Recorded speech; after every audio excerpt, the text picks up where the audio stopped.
December 16, 1944. The war was supposed to be over by Christmas. American soldiers huddled in frozen foxholes along the Ardennes forest, their breath forming clouds in the bitter air, genuinely believed they'd be home soon.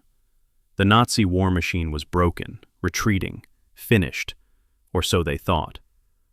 At 5:30 a.m., the earth exploded. 250,000 German troops, 2,000 artillery pieces, and 1,000 tanks smashed through the thinly held American line like a sledgehammer through glass. Hitler had bet everything on one last desperate gamble, codenamed Wacht am Rhein, Watch on the Rhine. The Americans would call it the Battle of the Bulge. Within hours, chaos consumed the Ardennes. American units were surrounded, cut off, destroyed. Radio communications crackled with panic. Young soldiers who'd never seen combat found themselves facing battle-hardened SS Panzer divisions. The neat lines on the maps at Supreme Headquarters dissolved into a nightmare of confusion and carnage. And at the center of this maelstrom sat a small Belgian town that most Americans had never heard of, Bastogne. This wasn't just another battle. This was the moment when the entire Allied advance toward Germany hung in the balance. If Bastogne fell, if the German spearhead broke through to the Meuse River, the war would drag on for months, maybe years. Thousands more would die. The careful plans, the mountains of supplies, the hard-won victories since D-Day, all of it could unravel in the snowy forests of Belgium. But standing in the way of Hitler's grand design were 18,000 American soldiers, most of them paratroopers from the 101st Airborne Division, trapped in Bastogne with dwindling ammunition, no winter clothing, and surrounded by enemy forces that outnumbered them 5-1. Their situation wasn't just desperate. By every military calculation, it was hopeless. If you've ever wondered what separates ordinary courage from legendary defiance, if you've ever asked yourself what you'd do when surrounded by enemies and abandoned by hope, then don't scroll away from this story. Because what happened next, in the frozen hell of Bastogne, would redefine what's possible when men refuse to surrender.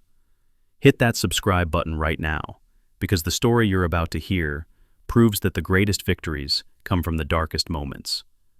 Share this with someone who needs to hear that impossible is just an opinion. 80 miles south of Bastogne, in the city of Nancy, France, General George S. Patton Jr. stood in a warm room, staring at a map that had just rewritten itself. His Third Army had been driving east, pushing toward the Rhine, crushing German resistance with the kind of aggressive, relentless warfare that had made Patton a legend. Now, Supreme Commander Eisenhower was asking him to do something no one had ever done with an army that size. Turn 90 degrees, abandon the offensive, move 3 full divisions north through winter storms, and attack into the flank of the German breakthrough, and do it in 48 hours. Staff officers looked at each other with barely concealed doubt. Moving an entire army was like turning an ocean liner. It required weeks of planning, massive coordination, new supply lines, reconnaissance, and preparation. Patton's chief of staff began to explain the logistics involved, the impossibility of the timeline, but Patton cut him off with a raised hand. "We play the ball where it lies," Patton said, his voice carrying that strange mixture of aristocratic refinement and warrior's edge. It was a golf term, simple and direct. You don't get to pick your circumstances. You don't get to complain about bad luck or unfair conditions. You assess the situation, and you execute. But there was more happening in that room than logistics talk. Patton had already anticipated this moment. Days before Eisenhower's call, when intelligence first reported German movement in the Ardennes, Patton had done something extraordinary. He'd ordered his staff to prepare contingency plans for exactly this scenario. While other commanders dismissed the reports, while Supreme Headquarters insisted the Germans were too weak for a major offensive, Patton had quietly prepared 3 different plans to wheel his army north. His staff thought he was being paranoid. Patton called it being ready. Now, as snow fell outside and the fate of thousands of trapped Americans hung in the balance, Patton laid out his plan with the precision of a surgeon and the confidence of a prophet. The 4th Armored Division would lead the advance. The 26th and 80th Infantry Divisions would protect the flanks. They would move at night, through one of the worst winters Europe had seen in decades, over icy roads, through territory that wasn't properly mapped, and they would smash through whatever German forces stood between them and Bastogne. One of his officers, a cautious man who'd survived 3 years of war by being careful, finally voiced what everyone was thinking. "Sir, even if we can move that fast, intelligence reports at least 4 German divisions between us and Bastogne. We'd be attacking into superior forces without proper reconnaissance or preparation. The casualties could be catastrophic." Patton turned from the map, his eyes hard as flint. "The 101st is surrounded. They're low on ammunition, they have no winter gear, and they're outnumbered. Every hour we debate is an hour good men are dying. We don't have the luxury of perfect conditions. We play the ball." Inside Bastogne's rapidly shrinking perimeter, Brigadier General Anthony McAuliffe tried to project confidence he didn't entirely feel. The 101st Airborne, America's elite paratroopers, had been rushed to Bastogne ahead of the German advance, with orders to hold the critical road junction at all costs. They'd arrived with whatever they could carry, expecting to delay the enemy for a day or two before regular infantry arrived to take over. That was a week ago. Now they were completely surrounded. McAuliffe walked through the town, past aid stations overflowing with wounded, past artillery positions down to their last shells, past foxholes where men wrapped their feet in burlap bags because their boots had frozen solid. The paratroopers had been trained to drop behind enemy lines, to fight outnumbered, to improvise and survive. But they'd never trained for this. This was a siege, medieval in its brutality, modern in its firepower. The Germans had tried to storm Bastogne 3 times. 3 times the paratroopers had thrown them back with a combination of desperate courage and dwindling resources. Artillery Lieutenant Colonel Paul Danahy had organized his gunners to fire their last shells with such precision that German tank commanders reported facing far heavier defenses than actually existed. It was battlefield sleight of hand, making 15 guns sound like 50. Team Snafu, a mixed unit of tank destroyers and stragglers from overrun positions, had held the eastern approach against an entire panzer regiment. They'd knocked out 18 German tanks, using their last armor-piercing rounds at point-blank range, sometimes firing at targets less than 50 yards away. When they ran out of anti-tank ammunition, they'd used their machine guns to drive German infantry away from their disabled tanks, denying the enemy the ability to recover and repair them. But courage alone doesn't stop artillery. Every day, German 88mm guns pounded the town. Every night, the temperature dropped below 0. Wounded men froze to death in the aid stations because there wasn't enough fuel to heat the buildings. Morphine froze in its vials. Plasma froze in its bottles. Surgeons operated by candlelight, their hands so cold they could barely feel the instruments. And still, no relief came. On December 22nd, the weather cleared enough for German commanders to try a different approach. 4 officers approached the American lines under a white flag. They carried an ultimatum, typed on crisp paper, professional and courteous in its language, absolutely clear in its meaning. The Americans were surrounded by superior forces. Resistance was pointless. Surrender now, with honor, or be annihilated.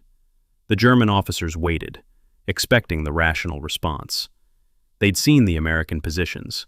They knew the defenders were freezing, starving, nearly out of ammunition.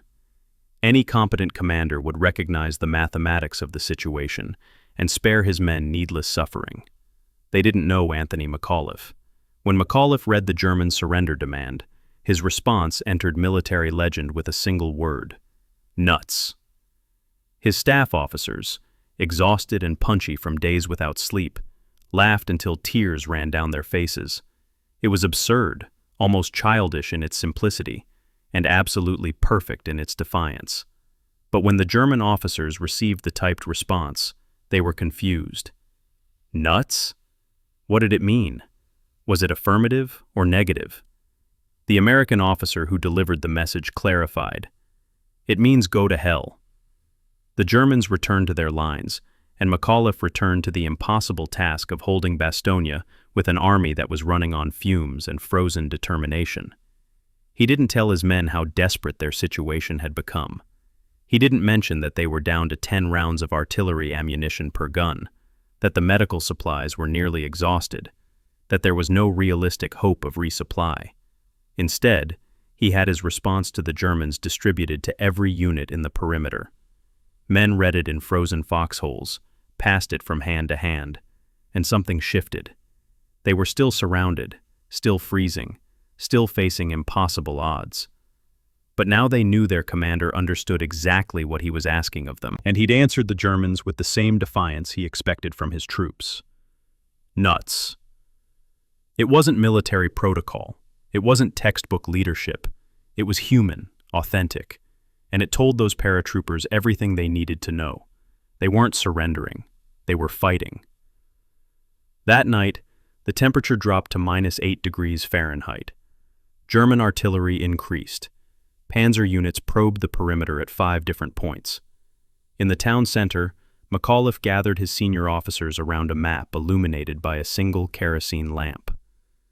"Patton's coming," he said quietly. "Third Army is breaking through from the south. We just need to hold." One of his regimental commanders, a lieutenant colonel who'd been fighting for 6 straight days, asked the question everyone was thinking. When? McAuliffe looked at the map, at the distance between Bastogne and Patton's last known position, at the German divisions between them, at the weather forecast promising more snow.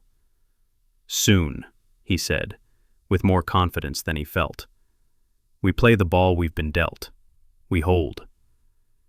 Outside, young men who should have been home for Christmas dug their frozen foxholes deeper and checked their dwindling ammunition one more time. They didn't know that 80 miles south, an entire army was racing through the night to reach them. They didn't know that Patton had promised Eisenhower he'd break through in 3 days. They only knew that their general had told the Germans to go to hell, and that meant they'd fight until they couldn't fight anymore. In war, faith isn't always about believing in victory. Sometimes it's just about believing someone is coming, that you haven't been forgotten, that the next hour of suffering serves a purpose. The men in Bastogne held on to that faith like a lifeline, because it was the only thing left that couldn't freeze. Patton's columns moved north through the night of December 22nd, like a mechanical river. Hundreds of thousands of men and thousands of vehicles navigating icy roads in near total darkness. Headlights were forbidden. Enemy aircraft might spot them. So drivers followed the faint blackout lights of the vehicle ahead, sometimes moving at walking speed, often slower. The 4th Armored Division led the advance, commanded by Major General Hugh Gaffey, with combat teams spearheaded by men like Lieutenant Colonel Creighton Abrams, whose tank battalion would later be honored by having America's main battle tank named after him. These weren't fresh troops. They'd been fighting continuously since Normandy. They were tired, weathered, professional, and they understood exactly what Patton was asking them to do. Drive through enemy territory, in winter, without proper reconnaissance, and smash through whatever stands between you and Bastogne. Simple in concept, potentially suicidal in execution. What Patton's men didn't fully grasp yet was the mental game their commander was playing. This wasn't just about moving an army quickly. It was about shattering German assumptions about what was possible. Hitler's plan depended on the Allies being slow to react, on American commanders being cautious and methodical, on winter weather grounding Allied air power while German forces consolidated their gains. Patton was betting everything on speed, on violence of action, on doing what the enemy thought impossible. He'd studied the German commanders opposing him. He knew how they thought, how they'd been trained, what they'd expect. They'd expect the Americans to pull back, to consolidate, to build up supplies before counterattacking. They wouldn't expect a full-scale offensive launched in 48 hours. On December 23rd, the weather cleared. It was the break Patton had been praying for. Literally, he'd ordered his chaplain to compose a prayer for good weather and had it distributed to every man in Third Army. Now, with clear skies, Allied aircraft swarmed over the battlefield. P-47 Thunderbolts strafed German columns. C-47 transport planes dropped supplies into Bastogne, bursting through flak and fighter attacks to deliver ammunition, medical supplies, and hope to the surrounded garrison. Inside Bastogne, Paratroopers watched the sky fill with parachutes, red and blue and white, carrying the means to keep fighting. Men who'd been rationing individual rifle rounds suddenly had boxes of ammunition. Artillery crews who'd been down to 5 shells per gun received enough to resume effective fire. It wasn't abundance, but it was enough. Here's what strikes me as I research this story. We often think of warfare as being about superior firepower or better technology. But what happened at Bastogne came down to something more fundamental. It was about will, about men choosing to endure beyond what seemed possible, about commanders who understood that sometimes the greatest weapon is simply refusing to accept defeat. Think about your own life for a moment. When was the last time you faced a situation that seemed impossible, where every rational calculation said to quit, but something inside you said, keep going? Drop a comment below and share that moment. I want to hear about times when you played the ball where it lay, because those stories matter. They remind us what we're capable of when circumstances demand our best. The German commanders watching Patton's advance couldn't believe what they were seeing. American columns were moving too fast, attacking without proper preparation, hitting German positions with an aggression that bordered on reckless. General der Panzertruppen Hasso von Manteuffel, commanding the 5th Panzer Army, had to divert forces meant for the drive to the Meuse River to deal with Patton's unexpected thrust. This was exactly what Patton wanted. Every German division sent to stop Third Army was a division that couldn't tighten the noose around Bastogne. Every hour the Germans spent reacting to his attack was an hour the 101st Airborne stayed alive. But the cost was brutal. The 4th Armored Division hit German defenses at Chaumont, Bigonville, and Warnock with the kind of sustained violence that ground units down through attrition. Tank battles in the snow turned into close-range slugging matches. German 88mm guns, expertly concealed, knocked out American Shermans at ranges where the Sherman's 75mm guns were barely effective. Lieutenant Colonel Abrams, leading from the front as always, directed his tank battalion with a combination of tactical genius and raw aggression. When his lead tanks hit a German roadblock, he didn't pull back to call for air support or artillery. He maneuvered around the flanks, often personally directing individual tank commanders by radio, finding the weak points in German defenses and exploiting them before the enemy could react. Company commanders learned to recognize Abrams's voice on the radio, usually calm, occasionally profane, always precise. Red 1, this is Thunderbolt 6, enemy anti-tank gun, 11 o'clock, 200 yards behind the stone wall. You see it? Hit it now. Blue 2, swing right, get behind that ridge, come up on their flank. Move, move, move. This was warfare as Patton envisioned it. Fast, violent, relentless. Don't give the enemy time to think, to prepare, to set proper defenses. Hit them, hurt them, keep moving. The Germans were masters of defensive warfare, expert at establishing killing zones and channeling attackers into pre-registered artillery fire. Patton's solution was simple. Move too fast for them to set up, hit them where they're weak, and if you run into strength, go around it. By December 24th, Christmas Eve, Patton's lead elements were 12 miles from Bastogne. They'd covered the distance from Nancy in 4 days, something German intelligence had calculated would take at least 2 weeks. But those 12 miles were held by determined German defenders, who knew that if Bastogne was relieved, Hitler's entire offensive would collapse. In Bastogne itself, the situation remained desperate. Despite the aerial resupply, the 101st was still surrounded, still under constant attack, still suffering casualties they couldn't afford. German loudspeakers taunted the defenders in English. How does it feel to die for nothing? Patton isn't coming. Your generals have abandoned you. Surrender while you still can.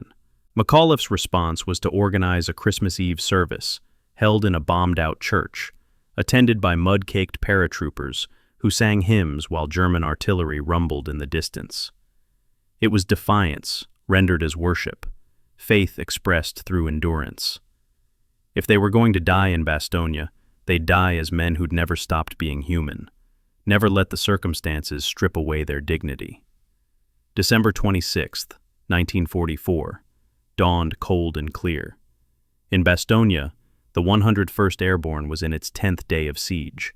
Casualties had reached 35%. Some units were down to half strength. Medical supplies were critically low, and still, they held every inch of the perimeter. At 4:45 p.m., paratroopers manning the southern edge of Bastogne's defenses heard something that made them grab their weapons. The sound of tank engines, multiple vehicles, approaching fast. They'd heard that sound before, usually followed by German 88mm guns opening fire. Men tensed, checked their few remaining anti-tank weapons, prepared to sell their lives as expensively as possible. Then, someone saw the white star on the lead tank's turret, an American star. The cry went up, "They're ours! They're ours!" Men who'd been too exhausted to show emotion suddenly found themselves laughing, crying, grabbing each other. Lieutenant Colonel Abrams's lead tanks from the 4th Armored Division's 37th Tank Battalion smashed through the German encirclement at Assenois, destroyed the surprised defenders, and linked up with the 101st Airborne. The siege was broken. What happened next is often overlooked in the dramatic retelling. The battle didn't end. Bastogne wasn't secure. The Germans immediately counterattacked, trying to cut off the narrow corridor Patton had opened. For the next 3 weeks, fighting around Bastogne would continue, brutal and costly, as American forces widened the salient and pushed the Germans back. But the psychological impact was immediate and decisive. Hitler's grand offensive had failed. The Americans hadn't collapsed in confusion. They'd absorbed the surprise blow, held the critical terrain, and counterattacked with a speed and violence that shocked the German high command. The thousands of tanks, the hundreds of thousands of men, the carefully hoarded fuel reserves, all of it had been gambled and lost in the forests of Belgium. Patton met with McAuliffe on December 27th. The two generals, different in temperament and style, but identical in their refusal to accept defeat, shook hands in the battered town square. Patton, in his element, congratulated the paratroopers on their stand. McAuliffe, characteristically understated, thanked Patton for the timely arrival. Neither man indulged in excessive ceremony. There was still fighting to do, still ground to take, still an enemy to defeat. But something had been proven in the snowy hell of Bastogne, something that transcended military tactics or operational planning.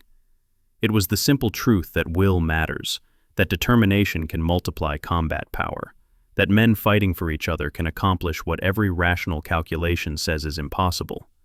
Patton understood this instinctively. His entire military philosophy was built on the idea that warfare is fundamentally about will, about imposing your determination on the enemy until they break. Tactics matter, logistics matter, firepower matters, but at the critical moment, victory goes to whoever refuses to quit. Play the ball where it lies. Not where you wish it was, not where it should be, where it is. Assess, adapt, execute. No excuses, no complaints, no surrender to circumstances. The Battle of the Bulge officially ended on January 25, 1945. American casualties exceeded 80,000 men, including 19,000 killed. It was the bloodiest single battle American forces fought in World War II. But the German losses were catastrophic and irreplaceable. 100,000 casualties, 800 tanks destroyed, aircraft shot down, and fuel reserves exhausted that could never be recovered. Hitler had gambled everything on breaking the Allied will to fight. Instead, he'd accelerated Germany's collapse. The divisions destroyed in the Ardennes couldn't defend the Rhine. The tanks lost couldn't stop the Red Army advancing from the east. The fuel burned in the offensive wasn't available when it was desperately needed for defense. Within 4 months, Germany would surrender unconditionally. Patton's relief of Bastogne entered military legend as one of the most remarkable operational movements in modern warfare. The idea that an entire army, 3 full divisions plus supporting units, could wheel 90 degrees and attack in 48 hours defied conventional military wisdom. Staff colleges still study the operation, trying to extract principles that can be replicated. But the real lesson isn't found in logistics charts or movement tables. It's found in the decision Patton made in that warm room in Nancy, when he chose to play the ball where it lay rather than complain about the impossible circumstances. It's found in McAuliffe's one-word response to the German surrender demand, a moment of authentic humanity that told his men everything they needed to know about their commander's expectations. It's found in the frozen foxholes where young paratroopers chose to endure one more hour, and then another, trusting that someone was coming, even when they had no evidence to support that faith. Years later, historians would debate the tactical decisions, the strategic implications, the what-ifs and might-have-beens. But the men who fought at Bastogne remembered something simpler. They remembered the cold, the hunger, the fear, and the stubborn refusal to surrender. They remembered watching the sky fill with parachutes on December 23rd, knowing that someone, somewhere, hadn't forgotten them.